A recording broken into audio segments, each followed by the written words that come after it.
এভাবেই ঘরের মধ্যে ছড়িয়ে ছিটিয়ে পড়ে আছে জিনিসপত্র।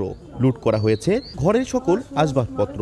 বাদ যায়নি গরু, ছাগল, মুরগি, কবুতর, টিউবওয়েল, গাছের কলা ও ডাব।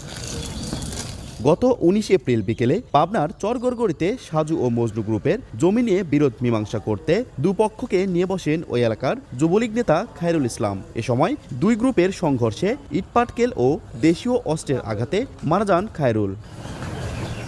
এ ঘটনায় নিহতের পরিবার বাদী হয়ে মজনু গ্রুপের সদস্যদের নামে হত্যা মামলা দায়ের করে। ঘটনার পর থেকেই পালাতক মজনু গ্রুপের সদস্যরা। এতে পুরুষশূন্য হয়ে পড়েছেন মজনু গ্রুপের অন্তত ১০০টি পরিবার। এই সুযোগে একটি অসাধু চক্র রাতের আধারে অস্ত্র ঠেকিয়ে নগদ টাকা, স্বর্ণালংকার, গরু, ছাগল সহ মূল্যবান জিনিসপত্র লুট করে নিয়ে যাচ্ছে। গরু কিনেছিল, সেই গরুটা সব লেগেছে, প্রত্যেক বাড়িতে কল লেগেছে, ভাঙচুর, বেড়া ঘোড়া, দেখেন দরজা, জানলা, গ্রিল। ১, ২, ৩ ঢাকায় জমি জিতে নিন ১০০% ক্যাশব্যাক সহ ২০ কোটি টাকার পুরস্কার।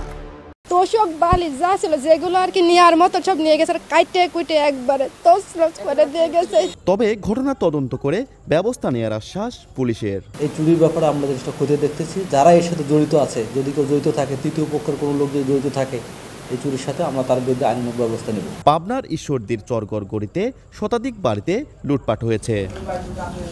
সবুজ মোল্লা, সময় সংবাদ, পাবনা।